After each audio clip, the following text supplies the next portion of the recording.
Ang breakdown niyan, 40% owned by China Grid Corporation and 60% owned by Filipinos.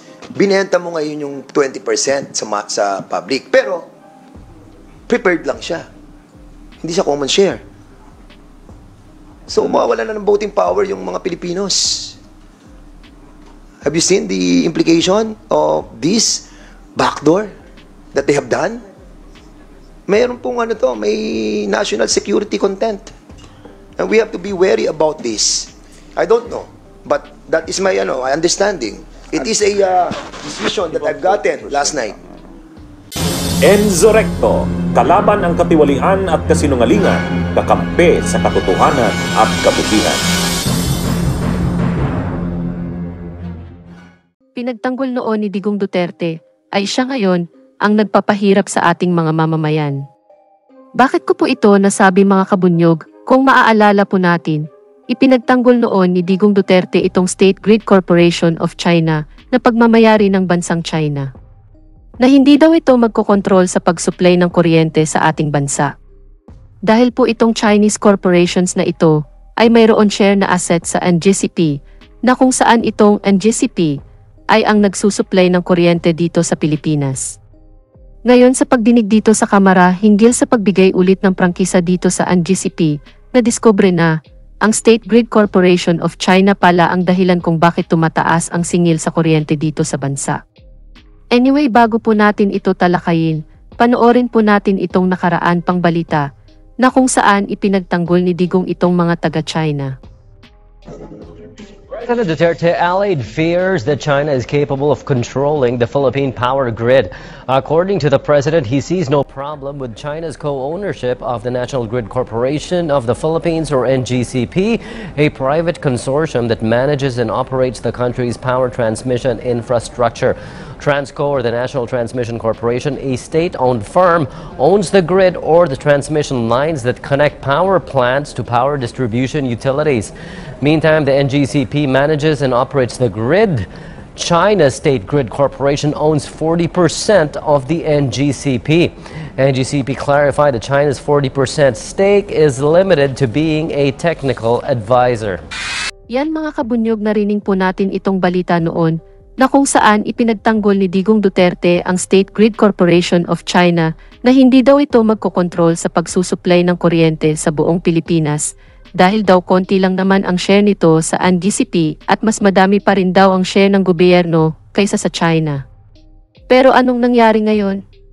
Mabuti na lang na bulgar itong nangyayari dito sa korporasyon na ito at para maaksyonan. Anyway, ito po mga kabunyog, panoorin po natin itong balita. Ginisa ng mga mambabata sa Kamara ang National Grid Corporation of the Philippines dahil sa umano'y kaliwat-kanang violation sa kanilang prangkisa. Naungkat din sa pagdinig na 40% ng kumpanya ay pagmamay-ari ng China. To review the franchise of NGCP. At kung kailangan pong i-revoke ang franchise na to, let's do it, Mr. Chairman. Yan ang babala ni Santa Rosa Representative Dan Fernandez sa National Grid Corporation of the Philippines o NGCP. Kasunod yan ng mga paglabag umano ng kumpanya sa kanilang prangkisa na binusisi ng House Committee on Legislative Franchises. Sa ilalim kasi ng binigay na prangkisa sa kumpanya, ni-require silang i-alok sa publiko ang hindi bababa sa 20% shares ng outstanding capital stock ng NGCP. Pero hindi ito nangyari. Nabisto kasi ng mga mambabatas na nasa 98.6% ng shares ng NGCP ay napunta sa mga private company at mga dayuhan. Ang mas nakababahala, lumabas din sa hearing na 40% ng NGCP ay pag-aari ng State Grid Corporation of China. Ang kinatatakot nila Fernandez, baka China rin ang nakabili sa ibang shares. Hindi ko alam, baka mamaya yung China Grid Corporation din ang kumuha nito. Eh di majority na sila. Sa panagbotohan, China na masusunod, hindi na po tayo. Have you seen the implication of this backdoor that they have done? Mayroon pong may national security content. And we have to be wary about this.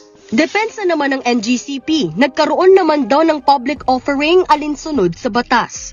Talagang sinubukan namin talagang tingnan kung lahat ng aming mga kilos ay nasasang-ayon sa batas. At lahat po yan talaga idinulog namin sa ERC para maaprubahan at siguraduhin wala kaming vina-violate. Pero bukod sa malaking shares sa NGCP na pag-aari ng China, nabisto rin ang mga proyektong binabayaran na ng mga consumer kahit hindi pa tapos. Ayon sa Department of Energy, 77 sa 111 projects ng NGCP ang delayed. Ang ilan dito, 2011 pa raw sinimulang akuin ng mga consumer ayon sa Energy Regulatory Commission. Kaya kami nagagalit sa bahay minsan pag naiiwan bukas ang aircon kasi nakikita namin tumataas yung metro namin bayad sa Meralco. Kasi yun pala, may mga binabayaran tayo na hindi pala natin pinakikinabangan. Tama po ba yun? Ganun po yung nangyayari pa. That's highway robbery, ah. Sabi naman ng ERC, walang mali o illegal dito dahil sa ilalim daw ng regulasyon ng gobyerno, pinapayagan talaga silang utay-utayin maningil kahit hindi pa tapos ang proyekto. Ayon sa Energy Regulatory Commission, pinatawa na nila ng halos 16 million pesos na multa ang NGCP dahil sa umunoy hindi makatwirang pagkaantala ng mga proyekto. Lumabas kasi na sa 37 delayed projects, 34 dito ang unjustified delays. Malinaw ayon sa ERC na paglabag ito sa mga approval at commitment para sa Transition Development Plan. Pero nasa Kongreso na raw ang desisyon kung paglabag ito sa prangkisa ng NGCP. Nanindigan naman ang NGCP na wala silang nilalabag. Pati yung mga may-ari ng NGCP, patawag ba? Yung mga sina Henry C. Jr., sina Robert Coyuto, yung State Grid of China. 40% yan, State Grid of China. Ipapatawag din yan sa hearing, Kong. Opo, kasi ganito ang problema niyan, Alvin. Tingnan mo ha, Katrina. Ang naging problema natin, okay, 40% ang may-ari niyan, China Grid. Okay. Tama. 60% yung pong Calaca, saka yung pong Monte Oro. Tama. Pilipino, sila yan, sila Big Boy. Oo, sila Robert at si Big Boy C. Yes. Ngayon, nakita po natin yung kanilang GIS. Sa GIS nila, ibinenta nila yung 40% doon sa Synergy. So, and 20%. So, nung binenta nila yung 20% doon, nakita po natin na meron doong foreigner. Yung tinatawag po nating CPD na non-Filipino. 7.43%. Kung i-add mo yun doon sa 40% ng China Grid, 47% na yun. Kung binenta mo sa Synergy yung 20%, 40% na lamang po ang pag-aari ng Pilipino doon sa NGCP, majority na ang China Grid Corporation. Majority na po yung pong foreigners.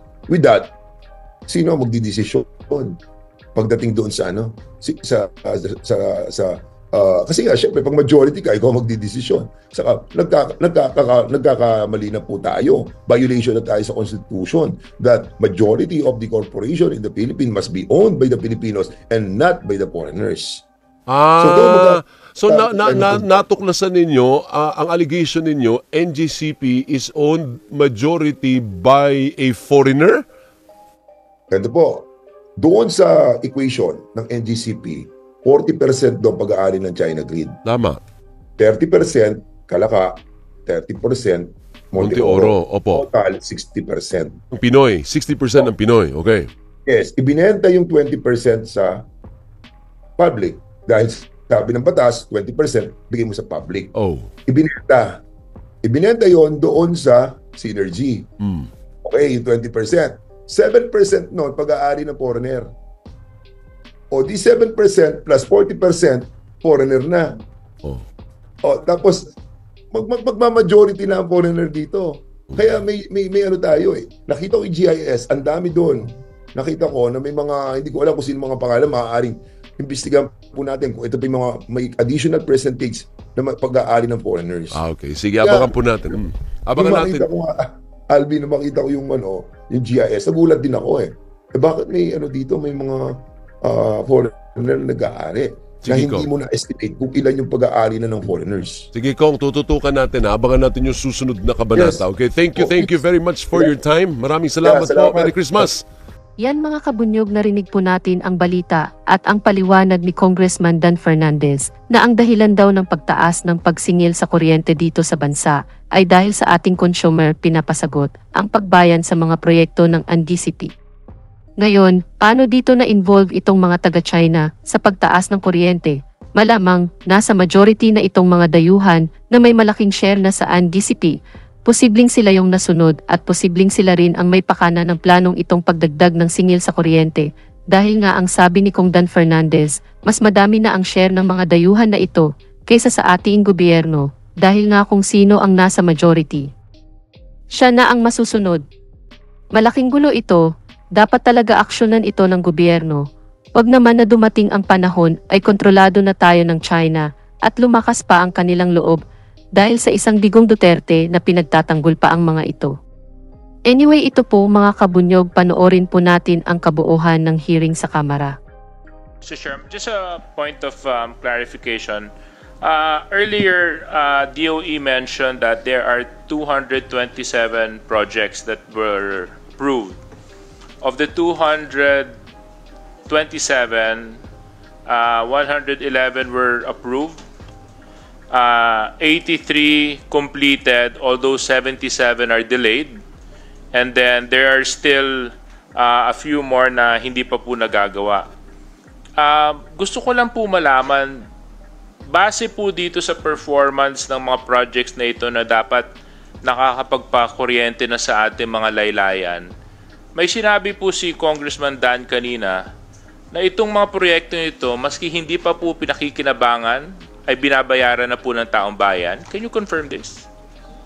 Meron pong, hindi naman po lahat, meron pong mga delayed projects po kasi based on our data, the third RP, for example, this is the last approved regulatory period po for NGCP 2011 to 2015. There were 65 projects included.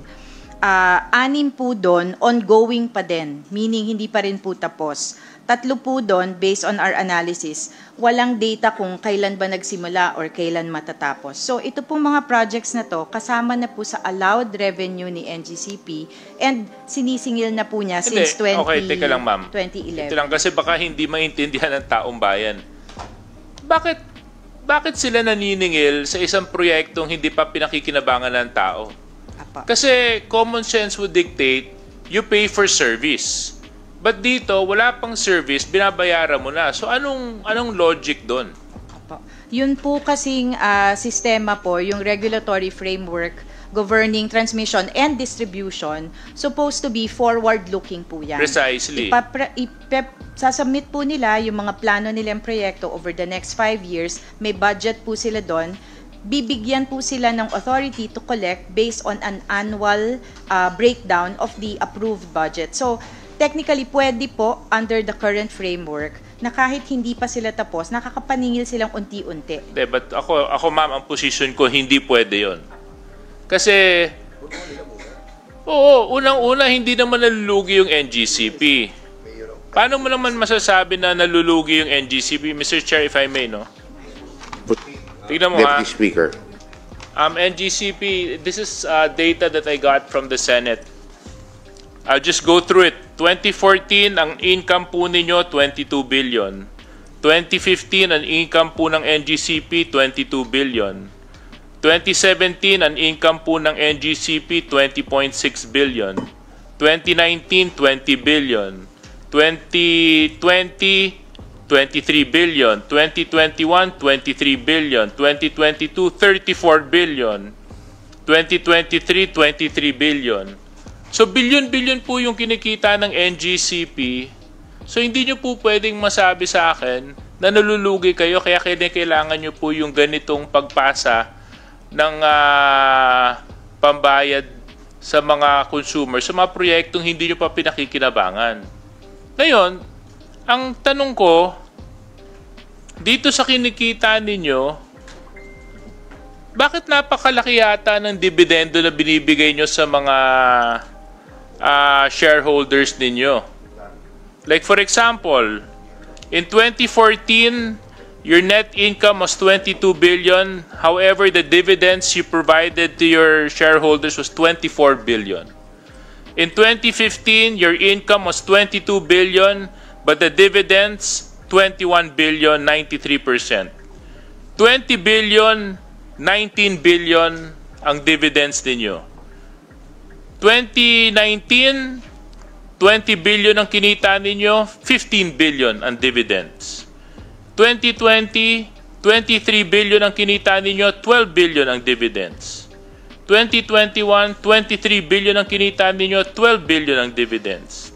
2022, 34 billion, 12 billion ang dividends. 2023, 23 billion ang kinita ninyo, 12 billion ang dividends. Shouldn't you be allocating more for development of new sites, expanding your service, improving your service, rather than ensuring that your shareholders get a larger pie of your income? May we respond, Mr. Chair? Yeah, Mr. Chair, yung funding ho for projects doesn't come just from internally generated cash. So the dividends mentioned come from retained earnings. So that isn't exactly, with all due respect to how it works, that your dividends will be necessarily from your earnings. That's not how things are done po. No, Second but insofar as you're able to give billions in dividends, yes, Mr. Chair. that means your company is earning billions, If I may, Mr. Chair, proceed. Yung funding capex po was never put at risk, even with the distribution of dividends. Our capex, again, is approved by the ERC. So we are only spending exactly how much we're allowed to spend. And in fact po, if you look at the historical data, NGCP has outspent government 5:1. So in terms of yung obligasyon ho namin na gumastos at paunlarin ho ang transmission grid, question. nagawa po yun. Mr. Chair. Attorney. Mr. Chairman, are there parameters on that? That the Honorable Dan Fernandez. Mr. Chair. Attorney, the Honorable Deputy Speaker J.J. Suarez has the floor. I think that's an unfair statement to say that we're actually spending more than government. Siyempre, trabaho nyo yun eh. Yes, exactly po. So don't compare it to government. Don't compare it to government spending because you are supposed to be establishing those transmission lines to begin with. So don't say that you're spending more than government. Yes, Mr. Chair. It just underlines po, Mr. Chair, and I apologize if it came across as different. That's an unfair statement because that responsibility was given to NGCP under the franchise that was provided to you. And we have fulfilled that responsibility, Mr. Chair. I don't think In fact, we have spent 182 billion between 2016 and 2022. So meron ho talaga kaming inilalabas. Kasi kung hindi po kami maggagastos, wala hong matatapos na proyekto. Attorney, alam nyo po, very relevant po ang sinabi nyong na fulfill nyo obligasyon nyo. Because right now, a lot of projects have not been completed. You've been fined 10 times over for them. And you cannot categorically tell us in this committee, straight in our face, that the mandate has been fulfilled. Because kaya nga ako yung napafine eh. So parang may disconnect ho yung statement nyo at saka yung nangyayari po talaga sa ground. And from an incumbent deputy speaker to a former deputy speaker, the Honorable Yusek Sharon Garin. Sir Chair, just another perspective to that. If according to based on the NGCP audited financial statements, the total revenue is 663 billion in the past 14 years. The average annual net income is 22.52 billion, and the average annual dividends, as per financial statements, is 16.86 billion, while the total net income is 315 billion, and the total dividends is 236 billion. Ang capex nila, as of that financial statement, is 237.8 billion and total loan is 237.6 billion. Based on the report of Transco, na annual report, the total transmission asset is 544 billion compared to the above figures, and the total revenue of NGCP in the past 14 years is 663 billion.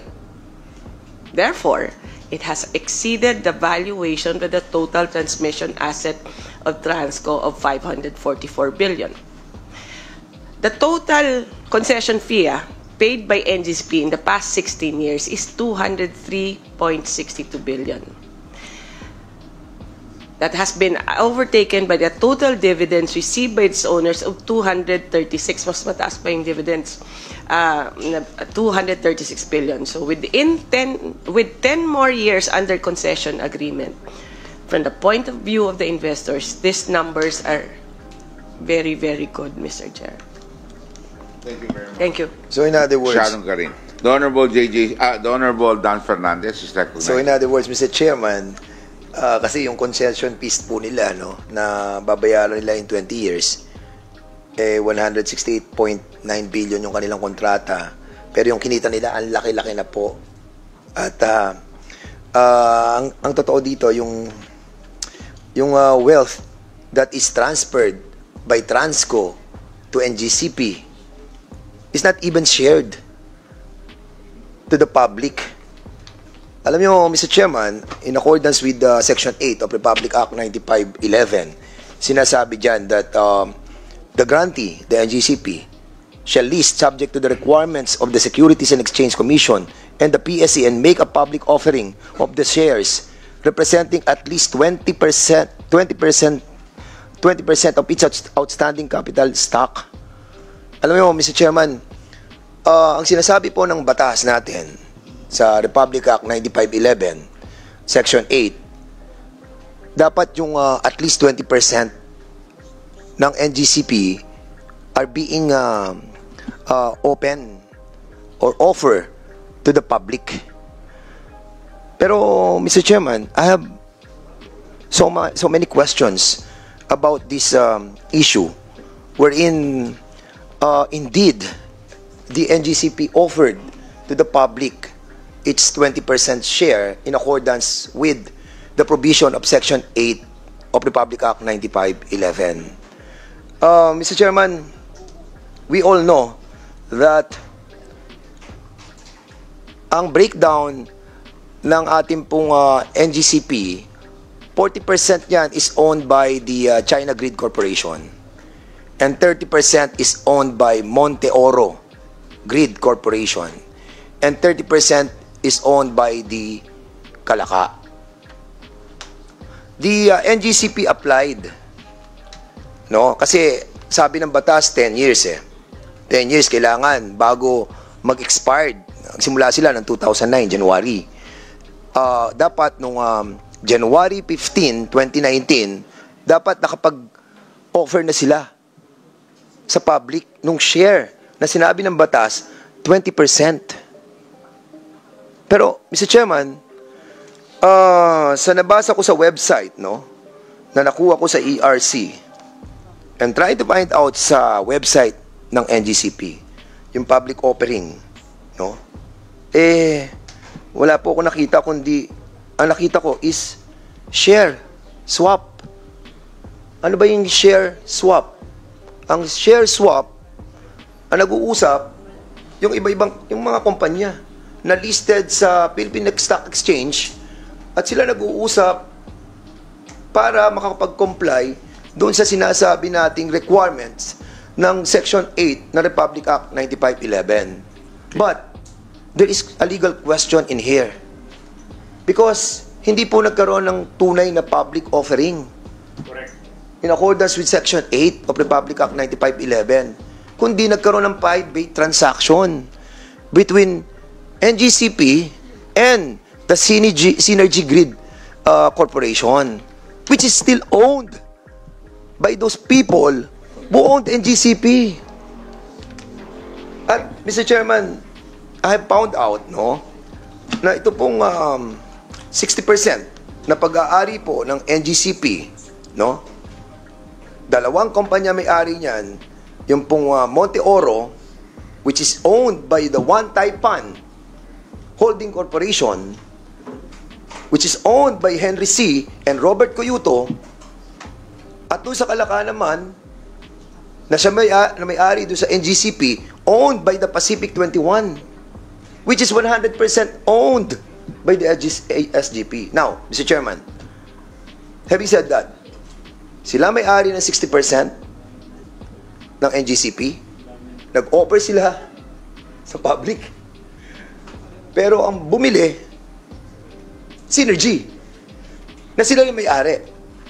On sections and articles of the franchise being enjoyed by NGCP, I therefore move that the next committee hearing of the Committee on Franchise, we do a thorough review and we do a thorough analysis of the performance of NGCP with respect to its franchise. So move, Mr. Chair. There's a motion. Second motion, Mr. By the Chair. Deputy Speaker, J.J. Suarez, duly seconded by the Honorable Dan Fernandez. Are there any objections? The Chair hearing no objections. The motion is hereby approved. Proceed. Any questions? Honorable Dan Fernandez, you have the floor. To answer the query of DS J.J. Suarez, kung ano yung category ng SGP shares, dito sa decision ng ERC number 2018-014 MC ay nakalagay po dito, SGP only subscribe non-voting preferred shares on NGCP. So meaning, ano bang ibig sabihin ng preferred shares? So wala silang voting capacity. Diba? Wala silang voting capacity. You have to look into this, Mr. Chairman, because kung 20% yung ibinenta sa tao, preferred, non-voting, 40% is owned by China Grid Corporation. Yung 60% owned by the Filipinos, magiging 40% na lang yan. So yung 20% preferred, non-voting. So sino na ngayon ang magdidesisyon? Equal na ang China. Saka yung 40% ng nila Henry C. You're now saying that... what I'm trying to imply here, Mr. Chairman, mayroong din implication sa national security to. Kasi nga, yung binenta nila, non-voting, prepared. Binili na sa NGCP yung 20%. Eh, ang breakdown niyan, 40% owned by China Grid Corporation and 60% owned by Filipinos. Binenta mo ngayon yung 20% sa public. Pero, prepared lang siya. Hindi siya common share. So, mawawala na ng voting power yung mga Pilipinos. Have you seen the implication of this backdoor that they have done? Mayroon pong may national security content. And we have to be wary about this. I don't know. But that is my understanding. It is a decision that I've gotten last night. Bunyog! Halikan na kasama ka, Bunyog. Kapag buklod ay may pag-asa, Luzon, Visayas, Mindanao, isa ang pananaw. Sa bagong Pilipinas ang bunyog isisigaw. Bunyog.